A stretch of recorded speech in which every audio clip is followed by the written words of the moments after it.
The Pony Factory is a horror FPS originally developed in just 7 days for the Dread X collection. As an exercise in doing a lot with a little, inspired by Doom 3 and 1950s science fiction films, it blends fast-paced retro shooter mechanics with a striking aesthetic and dark sense of humor. Created by David Szymanski or Szymański, not exactly sure how to say that name. Szymański.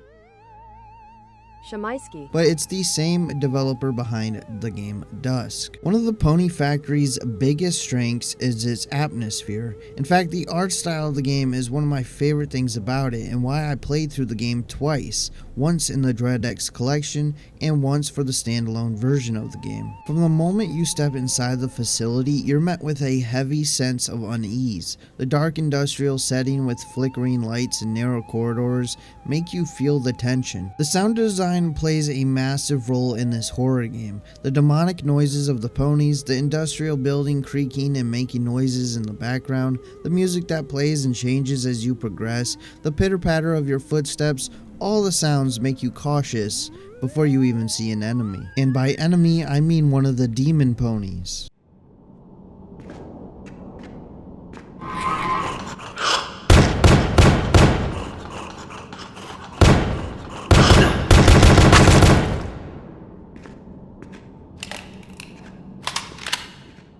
The game builds suspense by limiting visibility. Some areas are barely lit or even completely dark, forcing you to rely on your flashlight, which when you hold your flashlight, you're more vulnerable as you have to switch back to your gun to shoot, but when you switch back to your gun, it's at the cost of not being able to see much, only really being able to see when you shoot the bullets, and the flash makes the room light up, which makes every encounter feel dangerous. Sometimes it might even create a feeling of helplessness. Despite having weapons, unlike traditional shooters where you're a powerhouse, the Pony Factory makes you feel vulnerable. The ponies are unpredictable, fast-moving, and often try to attack from different angles. At least the ones that shoot at you do. The ones that just run at you and try to bite you like a desperate animal go straight for you, to the point where sometimes they get stuck on objects trying to chase you, but they don't often get stuck. It's only sometimes. Mechanically, the Pony Factory feels similar to classic shooters like Doom or Quake, but with a horror twist. Movement is fast and fluid, encouraging you to strafe and dodge enemy attacks.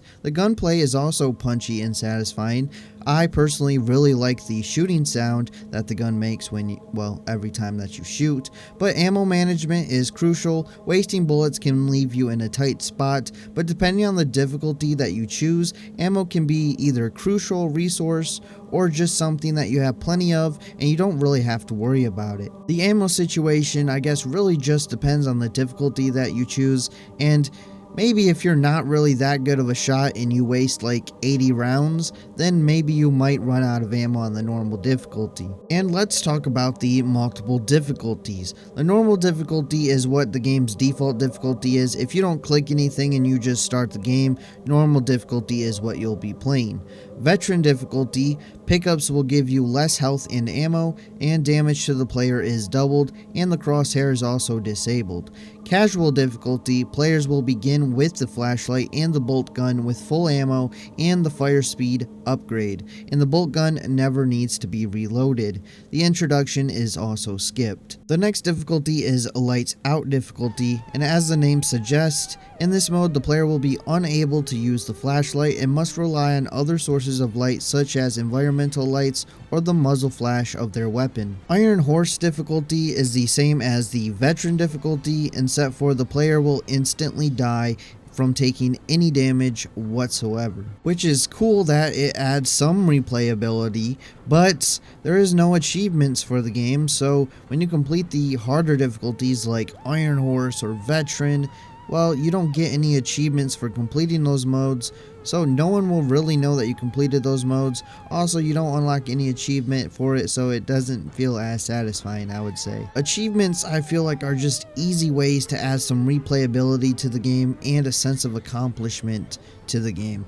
Any game, really, not just this game, but that works for any game. Like many of Shamaisky. Games. The Pony Factory doesn't spoon feed you a story. It relies mostly on environmental storying and notes that you can find around the factory if you manage to find them. The setting also raises a lot of unsettling questions. Questions like, what was this factory's purpose? Why are these creatures here? Who or what created them? Which most of the answers are found by reading notes around the factory, but some will remain unanswered. Honestly, there isn't a whole lot of story here, but there is just enough to keep you wanting to know more and get a understanding of exactly what happened to this town that you're in. I don't want to spoil any of the story that's there or ruin it in case you want to play the game yourself, but the game ends setting up a possibility for another game in the series, or possibly adding to a larger universe. The Pony Factory may be short, but it delivers a fun horror FPS game with its oppressive atmosphere, tense combat, and eerie world building.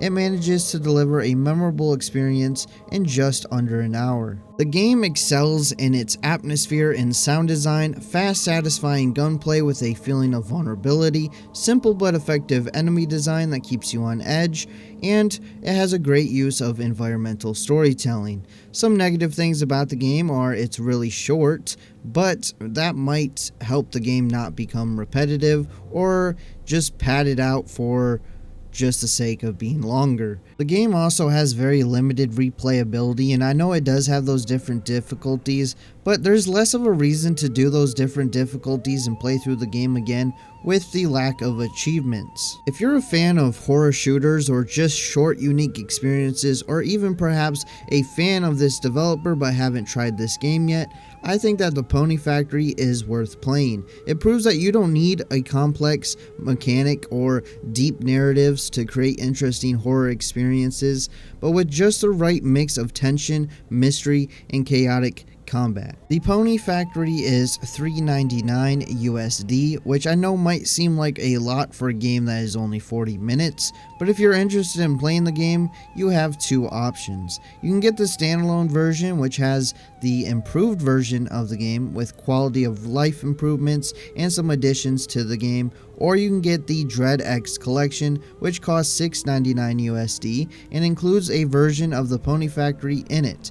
Either way, it's a short but memorable horror game, and I'd like to see more games that capture this art style, and I'm not just talking about the graphics in general, but the eerie, mostly black and white color scheme too. Something about it just I really like, and also something about the art style and the mostly black and white color scheme just create an aesthetic that just makes everything feel more unsettling. But anyways, that is going to be it for this video, so I hope you enjoyed it. If you did, make sure to hit that like button, leave a comment below telling me what you think about the Pony Factory and this video. And if you haven't already, hit that subscribe button because you want to be subscribed, and I will see you next time.